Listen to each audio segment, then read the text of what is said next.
Anti narcotics task force highly professional बंदे higher कीते ने, चाहे वो लॉ अफसर होण, चाहे वो फोरेंसिक दे होण, चाहे होर जांच दे अधिकारी होण, ते अपनी होणगे इन्हां दे। पंजाब सरकार में है नशे के खिलाफ जीरो टॉलरेंस। पंजाब सरकार का एक और कठोर कदम। शिकायत दर्ज करवाने के लिए मैसेज करें 9779100200 पर। नशे के खिलाफ हमारा साथ दें। आखिरकार एकनाथ शिंदे ने बीजेपी आलाकमान के सामने सरेंडर कर दिया और कह दिया कि पीएम मोदी और अमित शाह जिसे चाहें उन्हें सीएम बना दे, हमारी तरफ से कोई अड़चन नहीं आएगी। अब जानकार कह रहे हैं कि भले ही शिंदे के इस सरेंडर से बीजेपी आलाकमान फिलहाल खुश है, लेकिन शिंदे के सरेंडर से भी बीजेपी को बड़ा नुकसान होने वाला है। यानी शिंदे को साइड करना बीजेपी को बहुत भारी पड़ने वाला है। तो आखिर क्यों किए जा रहे हैं ऐसे दावे? शिंदे को सीएम ना बनाकर बीजेपी ने कैसे बढ़ा ली अपनी टेंशन? क्यों बीजेपी के लिए बढ़ने वाली है मुसीबतें? इन तमाम सवालों के जवाब आपको इस रिपोर्ट में मिलेंगे। नमस्कार, मैं हूं अंशिता। लंबे खींचतान के बाद शिंदे ने अपने कदम पीछे खींच लिए, या कहें कि उन्हें खींचने पड़े। कहीं ऐसा तो नहीं कि ये शिंदे की रणनीति का हिस्सा है? कहीं शिंदे ने बीजेपी को छोटी खुशी देकर बड़ा झटका देने की तैयारी तो नहीं कर ली है?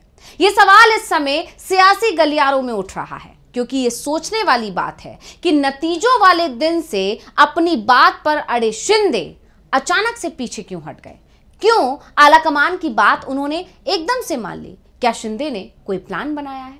अब आप लोग सोच रहे होंगे कि आखिर ऐसा क्यों कहा जा रहा है। दरअसल जिस तरह से बीजेपी ने शिंदे के चेहरे पर चुनाव लड़ा, जीत हासिल की और फिर दूध से मक्खी की तरह निकालकर उन्हें फेंक दिया, इसको लेकर शिंदे और उनके समर्थक अंदर ही अंदर बहुत ज्यादा नाराज हैं। हालांकि उन्होंने सीएम पद हासिल करने की बहुत कोशिश की, आखिर तक वो इस पर अड़े रहे। शिव सैनिकों ने शक्ति प्रदर्शन भी किया, लेकिन आखिर में हथियार उन्हें डालने ही पड़े, क्योंकि शिंदे भी जानते हैं कि वो ये लड़ाई ज्यादा दिन तक नहीं लड़ पाएंगे, क्योंकि बीजेपी की स्थिति इस बार मजबूत है। इसलिए शिंदे ने फिलहाल के लिए अपने पैर पीछे खींच लिए हैं। हालांकि उन्होंने गृह मंत्रालय की मांग की है, लेकिन उनकी ये मांग भी बीजेपी मानती नहीं दिख रही है।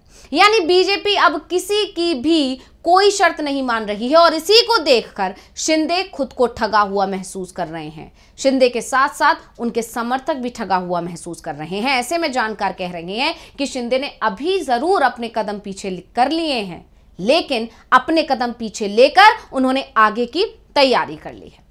तो एकनाथ शिंदे को बीजेपी ने सीएम पद भले ही ना दिया हो, लेकिन ऐसा भी नहीं है कि वो शिंदे को एनडीए छोड़ने देगी।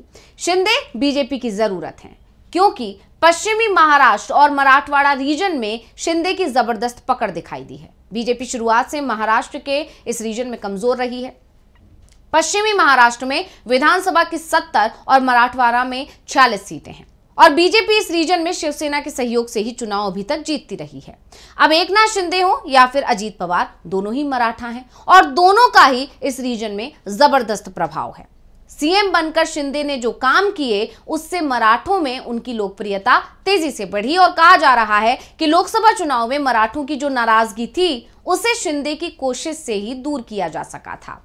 और शिंदे के नेतृत्व में चुनाव लड़ने के कारण ही मराठा एक बार फिर से महायुति यानी कि एनडीए के साथ आए थे, और यही वजह रही कि बीजेपी और एनडीए ने इतनी जबरदस्त जीत हासिल की। लेकिन शिंदे की लोकप्रियता अब उन पर ही भारी पड़ गई, क्योंकि महायुति को इतना जबरदस्त बहुमत मिल गया कि महाराष्ट्र में भाजपा शिंदे के बिना भी सरकार बनाने की स्थिति में पहुंच गई। लेकिन फिर भी वो यानी कि शिंदे भाजपा की मजबूरी है। चलिए जानते हैं कैसे।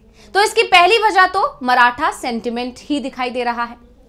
शिवसेना के नेता एकनाथ शिंदे महायुति गठबंधन में सबसे बड़े मराठी नेता हैं।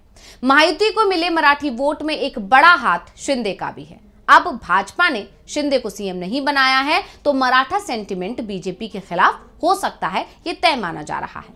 ये सूबे में पार्टी को आगे की राह मुश्किल कर सकता है। मराठा आरक्षण भी मांग रहे हैं। अब जानकार कह रहे हैं कि शिंदे को सीएम ना बनाकर बीजेपी ने इनकी यानी मराठाओं की खिलाफत मोल ले ली है। वैसे बीजेपी की मजबूरी यह है कि वो शिंदे को नाराज नहीं कर सकती, क्योंकि शिंदे अगर अलग होते हैं तो भविष्य में बीजेपी की मुश्किलें बढ़ जाएंगी। बीजेपी को इस बात की चिंता है कि अगर शिंदे एनडीए छोड़ जाते हैं तो अजीत पवार की ब्लैकमेलिंग शुरू हो जाएगी। शिंदे को लेकर बीजेपी को इतना भरोसा है कि वो कहीं नहीं जाएंगे, जबकि अजीत पवार के पास अपने चाचा यानी कि शरद पवार के साथ जाने का विकल्प हमेशा मौजूद है। और खासकर विधानसभा चुनाव के दौरान अजीत पवार का जो रवैया रहा, जो उनके बयान रहे, उसको देखते हुए बीजेपी अजीत पवार पर भरोसा नहीं जता पा रही है। अब ये तो हुई मराठा सेंटिमेंट्स की बात, लेकिन सिर्फ एक यही वजह नहीं है। इसके अलावा इसकी दूसरी सबसे बड़ी वजह है बीएमसी चुनाव। बृहन मुंबई नगर निगम यानी कि बीएमसी देश की सबसे अमीर नगर पालिका मानी जाती है और इस पर बीते 25 साल से अविभाजित शिवसेना का कब्जा है। अब ये शिवसेना यूबीटी के खाते में है। भाजपा को बीएमसी जीतनी है और बीएमसी जीतने के लिए शिंदे वाली शिवसेना की उसे जरूरत पड़ेगी ही पड़ेगी। जबकि उद्धव गुट की पहली कोशिश ये है कि वो इस बीएमसी चुनाव में जान लगा दे, जिससे कि पार्टी को लगे झटके से उबरा जा सके। यानी बीएमसी को उद्धव की शिवसेना अपने कब्जे में ही रखना चाहती है, यानी हर हाल में जीतना चाहती है। और उसके लिए ऐसा करना बहुत मुश्किल भी नहीं है, क्योंकि इस बुरी स्थिति में भी पार्टी ने मुंबई में अपना जनाधार बचाए रखा है। यानी भले ही एमबीए के खाते में बहुत ज्यादा सीट्स नहीं आई, उद्धव बहुत अच्छा प्रदर्शन नहीं कर पाए, लेकिन सिर्फ मुंबई की अगर बात की जाए तो उद्धव का प्रदर्शन सबसे अच्छा रहा। वहां पर सारी दल पिछड़ गए। तो ऐसे में उसे उम्मीद है कि बीएमसी इस बार भी उनके पास आ सकती है। तो अब एकनाथ शिंदे अगर सीएम नहीं बनाए गए हैं तो उनसे शिवसेना उद्धव गुट को एक बड़ा मुद्दा मिल गया है। और जब उद्धव इस मुद्दे को भुनाएंगे तो इससे शिवसैनिकों की जो भावना है वो आहत होगी और ऐसी संभावना है कि वो फिर उद्धव के पक्ष में लामबंद हो जाएंगे, यानी उद्धव के साथ सारे शिवसैनिक चले जाएंगे। और अगर ऐसा होता है तो मुंबई की राजनीति में भूचाल आ जाएगा। अब वहीं बीएमसी के चुनाव में नेगोशिएशन हो सकता है, यानी कि अब शिंदे को सीएम नहीं बनाया गया है, दूसरी तरफ गृह मंत्रालय भी उन्हें नहीं दिया गया है, लेकिन बीजेपी को बीएमसी तो चाहिए ही चाहिए। अब मुंबई में नगर निगम का चुनाव प्रस्तावित है, ये बात सभी जान रहे हैं। कहा जा रहा है कि नई सरकार बनने के बाद अब यहां जल्द ही चुनाव हो सकते हैं। मुंबई नगर निगम पर शिवसेना का कब्जा रहा है। लोकसभा में उद्धव से 19 साबित हुए एकनाथ शिंदे ने विधानसभा चुनाव में अपना बदला ले लिया। अब दोनों की नजर मुंबई नगर निगम के चुनाव पर है।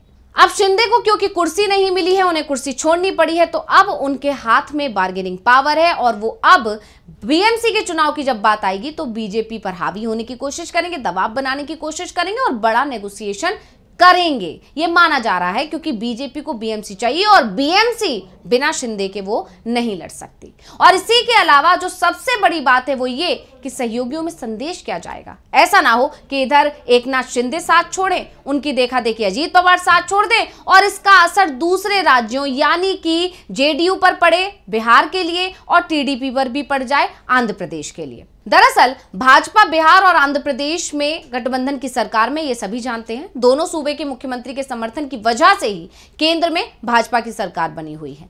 अगर भाजपा महाराष्ट्र में शिवसेना शिंदे को पूरी तरह दरकिनार कर देती है तो जेडीयू और टीडीपी को अपने भविष्य की चिंता सता सकती है कि कहीं ऐसा ना हो कि हमारे सहारे बिहार में और आंध्र प्रदेश में बीजेपी घुस रही है, लेकिन कल को जब अगले चुनाव आएंगे तो बीजेपी हमें दरकिनार कर देगी और खुद को मजबूत करके सत्ता में आके बैठ जाएगी। और ये आरोप विपक्ष पहले भी लगाता आया है कि बीजेपी जिस भी राज्य में सहयोगियों के सहारे से घुसती है तो सबसे पहले अपने सहयोगियों को ही कमजोर करती है। और अब जो महाराष्ट्र चुनाव हुए हैं उसमें जिस तरह से शिंदे भी कमजोर पड़ गए हैं, अजीत पवार भी कमजोर पड़ गए हैं, जबकि इससे पहले जब अभी लोकसभा चुनाव हुए तो उसमें शिंदे सबसे अच्छी स्थिति में दिखाई दिए थे, लेकिन इसके उलट जब विधानसभा चुनाव हुए तो बीजेपी नंबर 1 पार्टी निकल कर आई है गठबंधन में। तो इससे यह साफ है कि बीजेपी ने अपने सहयोगियों को कमजोर कर दिया है। तो इसको देखते हुए विपक्ष के ये आरोप एक बार फिर से तेज हो जाएंगे और विपक्ष ये भी आरोप लगा सकता है कि भाजपा यूज एंड थ्रो की राजनीति पर काम करती है। लिहाजा